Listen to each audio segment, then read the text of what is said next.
Hola, hoy vamos a meternos de lleno, a explorar la memoria de un lugar que suena casi a leyenda en el arte mexicano, la Luciérnaga. ¿Cómo empezó todo? ¿Cómo nació este espacio? Bueno, tenemos la gran fortuna de contar con unos fragmentos, pedacitos de una columna escrita por uno de los que lo fundaron, el pintor Luis G. Aragón. Él nos cuenta la historia desde adentro, ¿sabes? Así que, pues, nuestra tarea hoy es como desempacar esta historia, ¿no? Vamos a intentar desentrañar cómo encontraron esa casona famosa, qué ambiente había ahí, quiénes eran los personajes clave que le dieron vida. Venga, vamos a clavarnos en esta crónica. Sí, es una ventana padrísima a ese momento. Fíjate que estos espacios así, autogestionados, independientes, fueron súper importantes en México. Eran como un respiro, ¿no? Un lugar para probar cosas nuevas, fuera de los circuitos más, digamos, formales o de las academias. Y eso permitió que surgieran otras sensibilidades, otras formas de arte, a veces en tensión con lo ya establecido. Y justo la historia que cuenta Aragón empieza con eso, con esa sensación de no encajar bien, y con un encuentro que parece que lo marcó. Narra cómo conoció a una pintora, Macrina Kraus.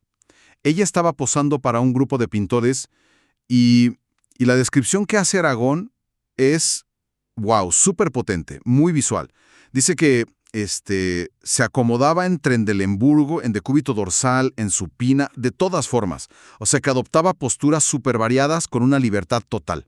Órale. Ajá, y añade, desinhibida, lánguida, pensativa, seriecita, callada, mustia, pero animosa, segura de sí misma. Como que transmitía una presencia magnética, ¿no? Es una descripción fascinante, ¿verdad? Casi como si le estuviera esculpiendo con palabras. Y bueno, nos introduce a esta figura que va a ser importante, pero también subraya ese ambiente del que Aragón, pues, como que ya empezaba a sentirse un poco ajeno. Exacto. Él sentía que ese grupo era muy realista, así lo dice. Y confiesa, traía en mi mente otra forma de expresión plástica. O sea, había una inquietud ahí, ¿no? Una búsqueda interna que no conectaba con lo que estaba pasando en ese círculo. Menciona que él quería algo más como lo que se veía o se enseñaba en San Carlos o en La Esmeralda, aunque chance buscando una vía todavía más personal, ¿no? Y ahí está. Ese es un motor clave, creo yo. Esa insatisfacción no es nomás algo estético, ¿sabes? Se vuelve una necesidad casi física. Encontrar un lugar propio. No es solo querer pintar diferente. Es necesitar el entorno, las paredes, la atmósfera, que te permitan, que te impulsen a esa nueva forma de expresarte. La búsqueda del espacio se vuelve parte de la búsqueda artística en sí. Totalmente van de la mano. Y esa necesidad lo empuja a moverse, a preguntar. Dice que anduvo pues preguntando aquí y allá, buscando un sitio chido para trabajar y pues eventualmente para exponer. Y la pista clave, fíjate, viene de alguien inesperado, el dueño de un cafetín que estaba cerca, un señor de apellido Pagani. Ajá. Y este señor Pagani les suelta el dato, les dice que en la colonia Roma, que en esa época era distinta, claro, había muchas casonas viejas, algunas medio abandonadas, pero con potencial. Aragón recuerda cómo se las describió Pagani, casi como de película de misterio. Residencias porfirianas, algunas con toques barrocos, llenas de adornos enigmáticos, con sótanos y áticos tenebrosos, portones complicados. Un imaginario súper potente, ¿no? Sí, sí.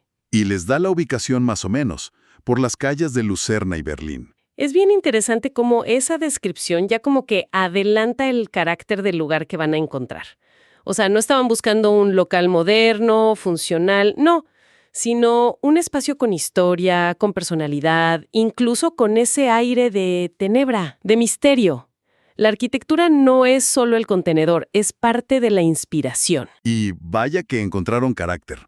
Dan con una casona que los deja impactados. Aragón la describe con un montón de detalle. Una fachada de estilo provenzal, francés. Dice, chance algo no tan común aquí. Tenía una mansarda, ¿sabes? Ujú. Ese techo inclinado con ventanas arriba.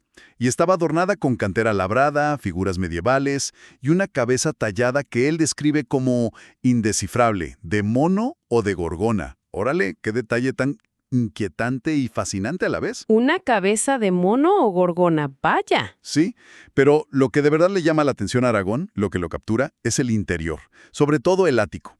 Estaba forrado de madera Y él, en su mente, se lo imagina al instante como el estudio perfecto a la manera de los impresionistas, dice. Y bueno, consigue quedarse con ese espacio dentro de la casa, que era grande, compartida, era como la semilla de su propio taller. Esa imagen del ático como estudio impresionista es muy reveladora, ¿no crees? Muestra esa aspiración de conectar con una cierta idea de modernidad artística, un poco bohemia, pero en un contexto totalmente mexicano, ¿eh? Y en una casa con una personalidad súper marcada, hasta excéntrica, con esa cabeza rara vigilando. Y ojo, la ubicación no era cualquier cosa. Aragón lo menciona, dice que estaban muy cerca de la Galería de Arte Mexicano, la de Inés Amor. Y él mismo dice que esa galería era clave en la vida cultural del arte y los artistas mexicanos. O sea, no estaban perdidos en medio de la nada. Ahí hay una tensión interesante. Si leemos un poquito entre líneas lo que cuenta Aragón, menciona a Inés Amor, ¿sí? Pero casi como un punto de referencia geográfico, ¿no? Como la vecina famosa. Pero todo el entusiasmo, todo el detalle descriptivo se va a la casona, a la que está medio en ruinas, la peculiar, la de la cabeza rara y el potencial bohemio. Eso sugiere como una estrategia, quizá no consciente del todo, pero ¿Cómo cuál? pues estar cerca del centro neurálgico del arte establecido, pero al mismo tiempo cultivar un espacio radicalmente independiente, en espíritu, en forma, hasta en la estética de la casa misma. Necesitaban esa cercanía, chance para ser vistos, pero ansiaban la diferencia. Querían su propio rollo. Una diferencia que se notó desde el principio y de formas bien curiosas, logran dar con el dueño de la casona, un señor de Monterrey, dice Aragón, de apellido Parás, y tienen suerte, fíjate, ¿Por qué? porque resulta que el señor es coleccionista de arte. Y eso, pues, ayudó bastante. El señor Parás acepta rentarles la casa, o bueno, partes de ella. Y aquí viene una anécdota que Aragón cuenta con mucho humor, casi como a una travesura que se le sale de las manos. A ver, ¿cuenta? Bueno, unos días antes de mudarse ya formalmente, Aragón invita a unos amigos a ver la casa, pero de noche.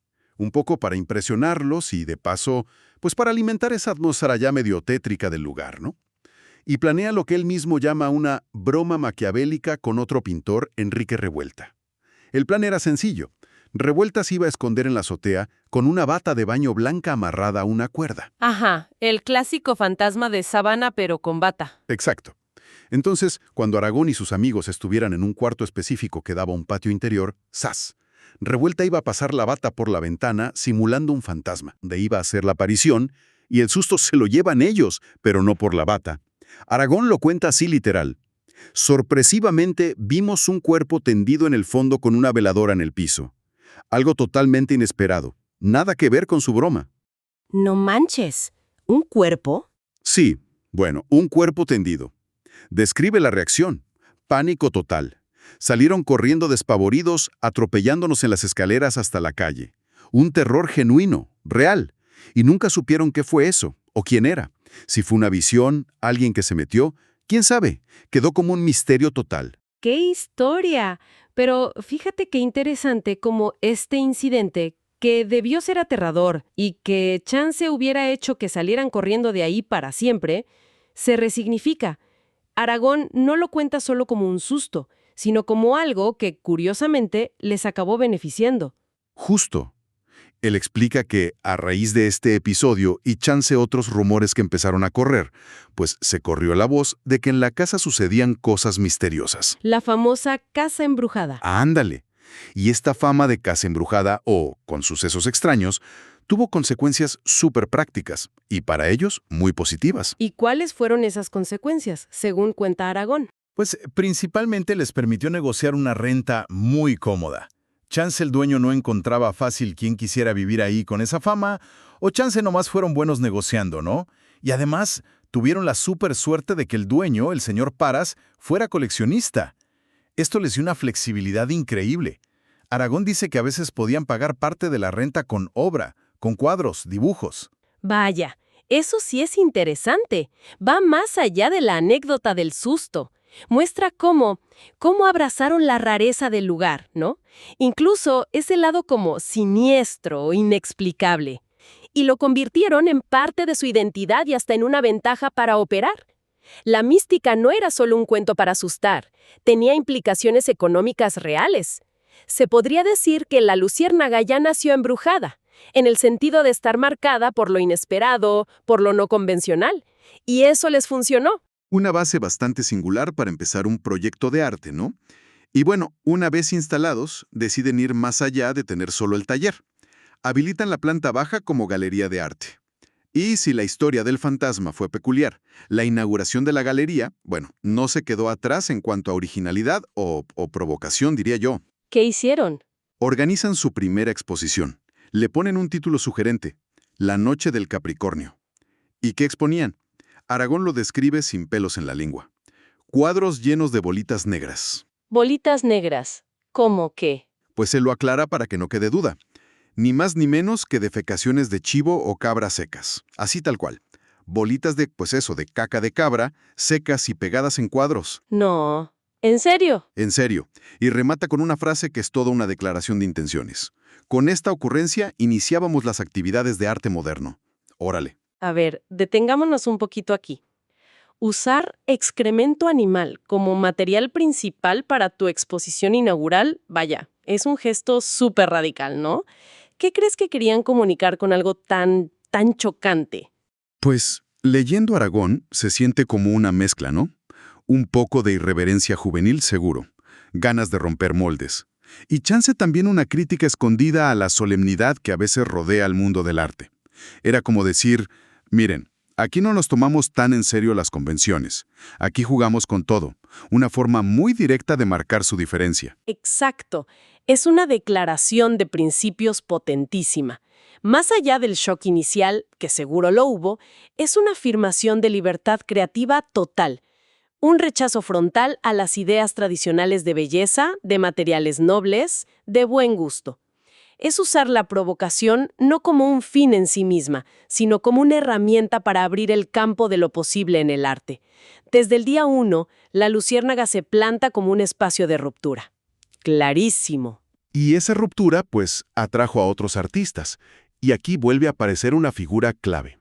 Macrina Kraus, la pintora que Aragón había conocido al principio, ¿te acuerdas? Sí, claro, la de la descripción inicial. Bueno, pues ahora ella se integra de lleno a la vida de la casona. Ya no es solo la modelo, ahora es una creadora activa ahí en ese espacio. ¡Qué bien! Aragón habla de la obra que Kraus hacía allí, describe sus pinturas de calabazas, pero ojo, no de forma idílica, sino rebanadas destripadas, así lo dice, y destaca cómo lograba sacarles una luz especial, dice, iluminaron sus matices amarillos y dorados, girasoleados y ambarinos. Y parece que esas obras gustaron mucho, ¿eh? Dice que tuvieron mucha demanda y se los disputaban sus clientes.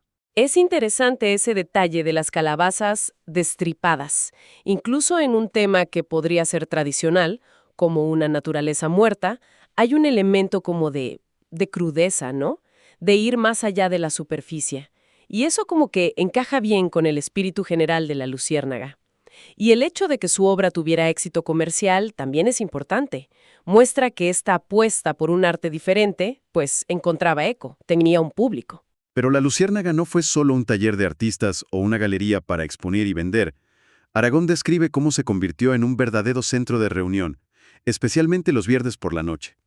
Era un punto de encuentro que iba más allá de la pintura. Ajá, ¿quiénes iban? Pues menciona una diversidad de gente increíble. Músicos, por ejemplo.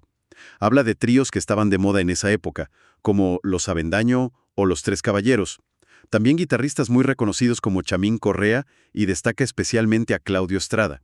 Incluso compositores súper importantes como Roberto Cantoral. Y dice que no faltaban periodistas, gente de otros rollos culturales.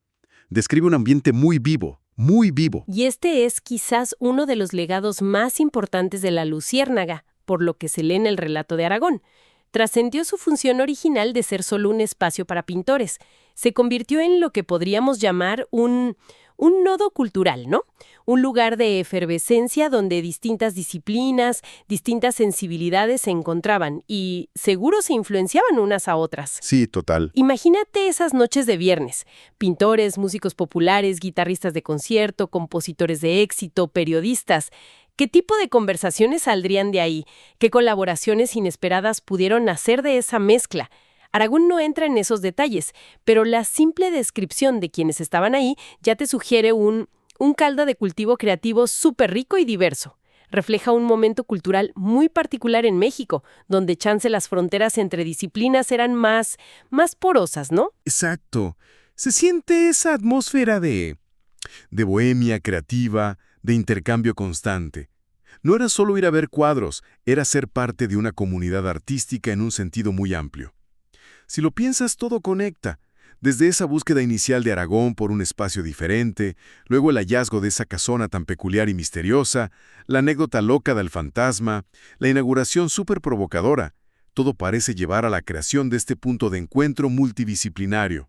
Sí, el relato de Aragón nos muestra muy bien como un espacio físico con carácter, con su historia, su arquitectura rara, su fama, puede influir muchísimo en el tipo de arte y de comunidad que se forma ahí.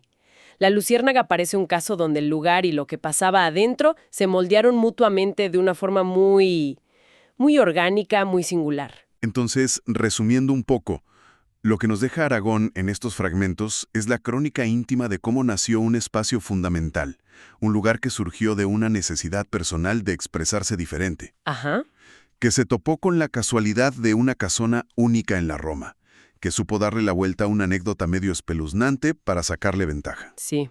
que se inauguró con un gesto artístico súper radical y que al final pues floreció como un centro de reunión cultural bien vibrante juntando artistas de todo tipo. Fue una mezcla de visión, un poco de suerte y la energía de un momento cultural muy específico. Sin duda. Y como reflexión final, algo que quizá queda sonando después de escuchar esta historia. El relato de la Luciérnaga parece sugerir una conexión muy fuerte, una simbiosis entre las características de un lugar, su arquitectura, su pasado, hasta sus fantasmas o misterios, y la clase de creatividad y de convivencia que pueden hacer ahí. La casa no fue nomás un escenario neutro, su carácter impregnó todo el proyecto. Y esto nos deja pensando, ¿hasta qué punto los entornos así, recuperados, esos espacios cargados de historias viejas, con sus imperfecciones y sus ecos, pueden funcionar como catalizadores especiales? ¿Podrían estos lugares, justo por no ser lienzos en blanco, fomentar de manera particular la experimentación artística, la ruptura de convenciones y la creación de formas de comunidad creativa más inesperadas o intensas? Es una pregunta sobre esa relación profunda entre el espacio que habitamos y las ideas que nacen en él.